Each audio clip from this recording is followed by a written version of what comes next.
So I have purple coming through here and a little bit there, some of the darker shadowy parts, and I like that. I'm going to leave that alone. I am going to take this painting out in the daylight tomorrow if it's not raining and have a look at these colors to make sure. I've got a lot of purple in there, maybe too much, but I want to develop that. But right now I'm just looking at this. Of course, I stand back from my model about 2 feet, and I want to see how the model looks. And right now I see that I need to make it darker here. So that's what I'm working on. Now I have 2 brushes, one with the lighter green and one with the darker green. So I want to go in here and let's see where my sponge is. Oh, should have got this earlier. Goodness. All right, I don't have a sponge with me. I don't know where that is actually. So I'm going to put a little bit of, this is stand oil, or no, this is it's a lavender, I forget what it's called. I'm so bad with labels. I'm going to oil this in basically, because what happens is the color sinks in. You see, I actually wanted this to be a darker brown for the shadows back behind here, but you don't really see how it looks. When I put the oil in here, it sucks up into the color, especially the dark colors, the umbers and the blacks especially. But the darks, I want to put the oil in so I can actually accurately judge the colors here. And this part of the painting, I haven't touched this in a long time, so I don't have to worry about rubbing over it, destroying my painting. Okay, so what I want to do is when I stand back, I see this part here is much, much darker. And I may want to pull that off again. If I were working, you know, actually, I mean, it is darker in the original, but I'm not sure if I want it that much darker here. But let's see what happens when I do. If I was working from a photo and I saw, I don't have the original in the model here to show you here how dark it is in the model, but it might not matter because if I took a picture of it, it would probably look darker. So anyway, my point is if I were working from a photograph, then it would be very easy to have a high contrast painting because the photograph sees things in a much lighter way. Now wait a minute. Tripping over too much stuff in a small studio. Okay, so I have these undulations in the fabric there. They're very subtle, and I've made them a little bit too contrasty, but I want to look at the shapes. Because see, I've got light hitting this curve here, and then it rolls over into this. With the light coming this way, this is not getting as much light as this along here because of the roll this way. And then here you have a little bit of fabric coming out, so it's catching a little bit of light, and then this is not. So I want to, and again, I'm keeping my strokes sort of scratchy looking because I want to imply that it's woven texture. So get a little bit more oil on there. Because again, I'm using the black with the dark greens. And so that's going to want to have more oil in the color. Plus, you know, you have to do the fat over lean thing. And even though I've left this painting for a couple of weeks because I got caught up in doing Christmas markets and little stuff like that, which people say, oh, you shouldn't be doing that. You should be doing your art. Well, you know, I'm allowed to do more than one thing at a time. I did want to finish this before Thanksgiving because I wanted to eat the pumpkin. But I didn't do it, but it's okay because pumpkin's good no matter what the season is. Okay, so I have to stand back a lot and judge it because otherwise it's very, very easy to overdo something. So I see more of this dark getting more of this plain out this way than what I've actually done. I don't really want it to be black though, so I have to be careful.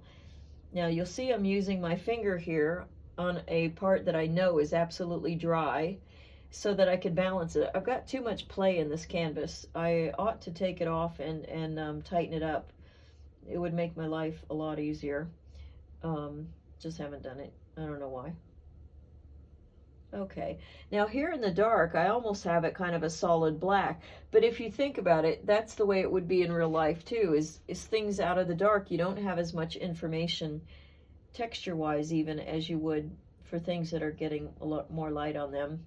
And I don't feel like that's leaving the brush so much, so it probably means that I have less paint on there, because that's also my tendency is to paint with very little paint on there, and sometimes that's a cool thing to do, but usually it works against me. So especially if you're trying to cover up something, you need to have paint.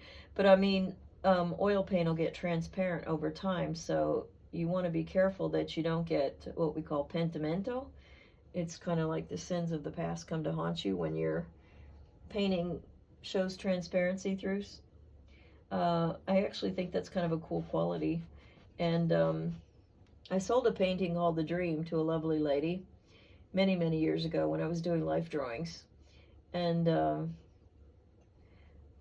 I had two different life drawing sessions. So I had the head of a woman up in one corner, and then later I got the next model was a sleeping position where I had like the top of her head was my view, because probably got there late.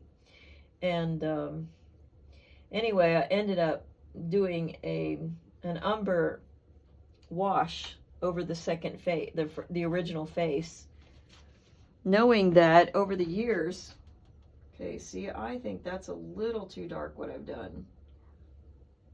Either that, or I need to keep going and make this here a little bit. And this can be a little darker than that because it is lower down away from the light source. But see, when you have the black tassels also, I've got to show that there's black that's running all through here, and that's what gets you the color of the tassels at the end. Although actually, I look at this scarf, I think they've added the tassels later, so that I could be just messing it up. You know, usually your tassels are the threads left over. But I say that, but I'm not exactly a expert in weaving. Okay, so, and, oops, that's just a little bit too thick, wasn't that, baby? That's the problem with too liquid of paint, is that I don't get the separation that I'm wanting. I'm sort of just going to muff that up a little bit. I tend to like finger painting, but anyway, my point is if I get it too liquidy, then I end up getting this quality of a solid color instead of the striations that I'm attempting to do here. So I'm going to counter direction because weaving tends to be perpendicular threads, right? Okay, so I don't want to stand back and do that. Now, what I'm trying to do here also, I'm using my finger to sort of undo what I did, because I feel that it gets too sharp, and I don't want sharp edges in a lot of places. The fabric being woven here is not a thing that I want necessarily coming out. Well, I kind of like that dark there. Now, as I said, I have implied the fabric here,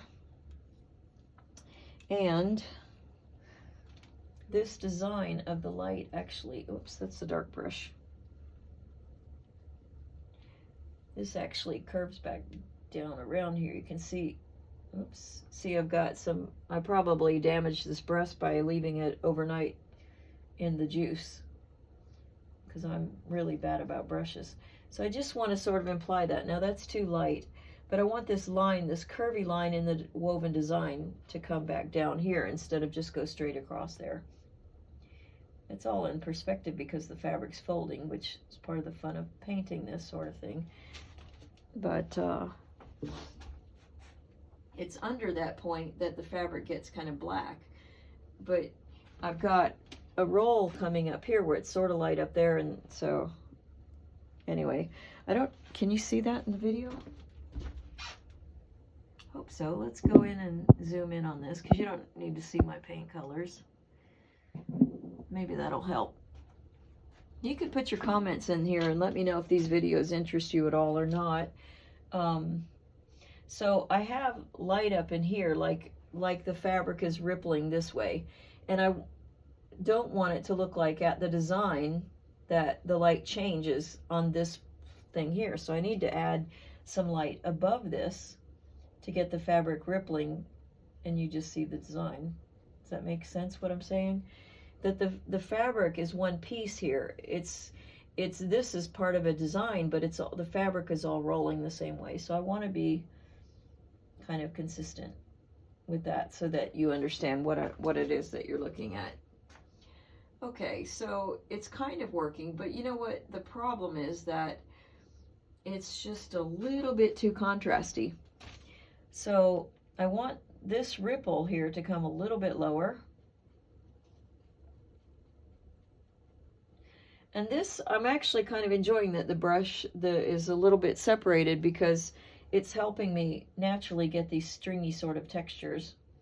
I really don't throw away old brushes. I mean, even if I wouldn't use them to make paintings, I would use them on all kinds of other stuff, you know, sometimes. Like right now, I'm using old paint brushes to clean out the rubber I put in a mold that I was making of some metal frames. So I'm using them for that kind of thing. You know, I say that, but it's like I do a little bit of different things every day. I usually work based on the daylight. Like this painting I have to do at night because I have a skylight that's behind me in my roof, and that changes everything on the lighting on the painting. So thank goodness it's winter time and I have more dark hours than light. Now I think I really enjoy that, because one, it's also making this look come forward. Do you see? Because that's gone dark, so it's pushing this back and that just stays there. So, and I don't know if this shows up in the video, but the light color that I gave this is giving some of the sheen that I actually see in the metal there, and it makes it look kind of like a glossy thread has been used, and I'm really happy with that. And I've got in this old scarf, I've got a few places where the threads have been pulled or something, but I don't necessarily want to show that. Sometimes it's nice to show that because it gives you the feeling you're looking at a specific scarf, and I think that's a beautiful thing.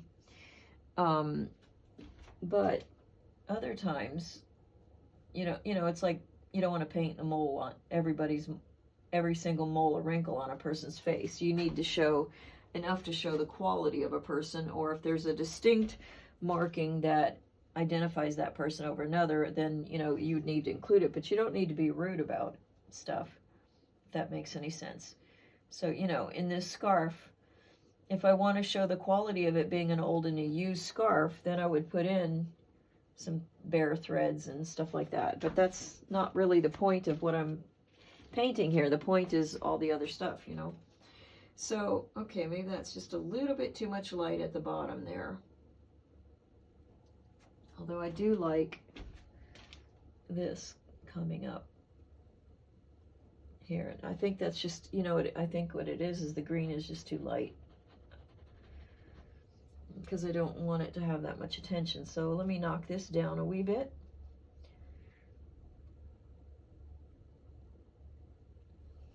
And if that doesn't knock down, then I can knock it down with this, but I have to be careful that that doesn't exaggerate it, because I tend to be very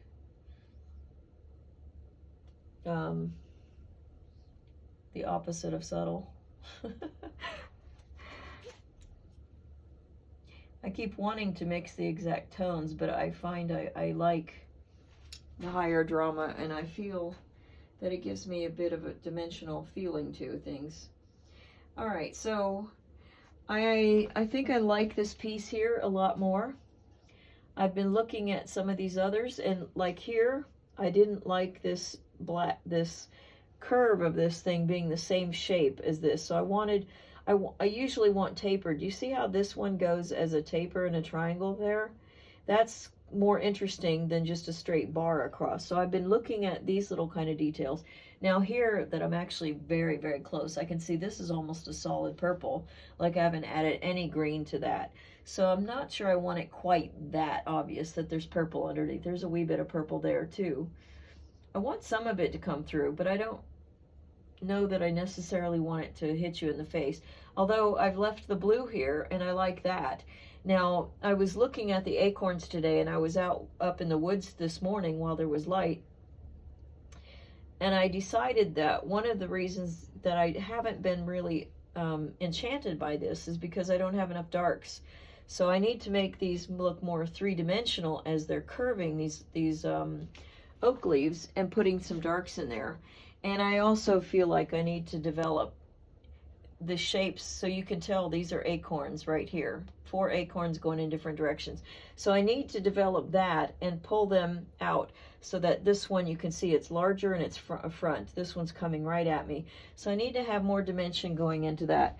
So now that I've got pretty much all of this covered up, the scarf I mean, you know, it's weird. I like the scarf distance because that purple goes to a black.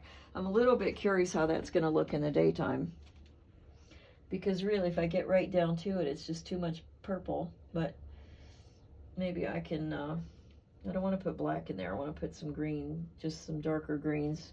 But anyway, I usually try to go to worst first. What I'm working towards is at some point, I'm actually ready to do the next still life. I've got pomegranates that have been waiting for a couple of weeks now, and I don't know how much longer the fruit's going to last because I want to do a still life with them, and I have a silver pot and all these other things that I have been thinking about the next still life, which is funny that I'm on this distraction thing now because I wanted to finish the other paintings of my nephews. Anyhow, I'm rambling on about stuff, but that's how my brain works, so I guess you're stuck with it or not. Let me know if I'm a nut job and you don't want to waste your time with it. But so I'm just sort of going to dab in just to break up not having a solid purple color. Okay. But anyway, I'm thinking about these other things of worst first. I've got the pumpkin pretty much where I like it. I just need to draw in these little things that are coming down and drawing all that. Now, this wood needs a lot of work. I'm not happy. I wanted to leave it sort of transparent like this, but I don't think it's working. And now that I've developed the scarf here, I have to put in the shadows of the scarf, but the shadows of the scarf are not going to be greens. They're going to be the color of the wood. The shadows falling darken the color of the object they fall onto, you know, and, you know, stuff like that. So I need to develop this. So this was something I was covering up, something, I don't know, I changed my mind about the shape of this piece. So anyway, I'm going to work on that. I don't like these parallel lines, and I must have changed my view because now this line separating the wood planks comes at me like this when I stand at the place where I thought I was before. So I've gotten a lot less precise as when I was learning how to do site size stuff. And I'm kind of okay with that because I felt that was a little bit limiting. So let's see here. I'm actually happy with the lights that I put on there. They're a bit more exaggerated than the original, and yet they're not at the same time. So, but I need to get some more of this depth behind here, and I think that's going to happen by darkening these shadows that are being cast onto the background. All right, so that's the process that I'm using. I will probably leave this for a little bit for now. Maybe I'll look at these purple spots right in here. But, and I'll come back to it because I might want this to dry a little bit and then I can come back and work it again. Or maybe I'll take a look at it when I'm not talking because that does affect how my brain works. But, then I'm going to start moving around. See, like this background here, I don't know if that's in the video or if that's too high. Yeah, that's too high. Okay, so I'm showing you the candle holder here. I think this area, I was trying to make a gradation as it went down, but this got darker because I was trying to develop this and pull this out. But I want to start developing this and start developing the background of this kind of thing and keep working a little bit on the wax so I can feel like that's a little bit believable. Right now I can see, you know, there's highlights on certain parts of the wax as the wax drips down on this. So, I don't know, I'm rambling because I have all these thoughts in my head at once, and that's the way it goes. So, yeah, this is Kelly Borsheim. Please leave your comments, your questions down below in the comment section. If you have something that you would like to know about that I haven't addressed or talked about, please let me know that too. I appreciate your feedback, and thanks for watching. Let's see if I can, hang on, put my glasses up there, put these down in here, and move in real quick, see if I can. So, okay, so here's my model here. You can see that that was much darker there than it is the light. And you can see how the model shriveled up. So here is what I've been working on. Can you see the purple? Probably now you can, yeah. All right. But I wanted it more color because I'm trying to move away from realism in my way. There you go. Thanks for watching. Ciao, ciao.